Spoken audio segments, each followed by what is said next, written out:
வணக்கம். ஜோதிடத்தில் முக்கூட்டு கிரகங்கள் என்று ஒரு 3 கிரகங்களை குறிப்பிடுறார். அது என்ன முக்கூட்டு கிரகங்கள்னா சூரியன், சுக்கிரன், புதன், இது 3 தான் முக்கூட்டு கிரகங்கள்னு சொல்லப்படுகிறது.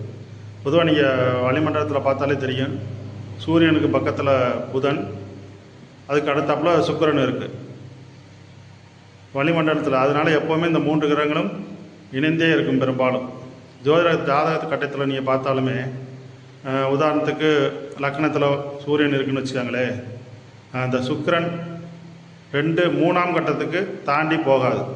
அந்த 3 கட்டங்களுக்குள்ள தான் சுக்கிரன் இருக்கும், அல்லது 2ஆம் கட்டம் அல்லது சூரியனோட இணைந்து இருக்கும்.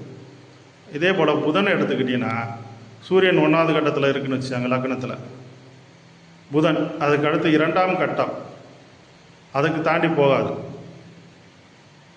பெரும்பாலும் புதனை பார்த்திங்கன்னா ஜாதகத்தில் சூரியன் புதன் நிறையா பேர் ஜாதகத்தில் இணைந்தே தான் இருக்கும். அதனால தான் இந்த சூரியன், புதன், சுக்கிரன் இதை 3ஐயும் ஜோதிடத்தில் முக்கூட்டு கிரகங்கள் என்று குறிப்பிட்டார்கள்.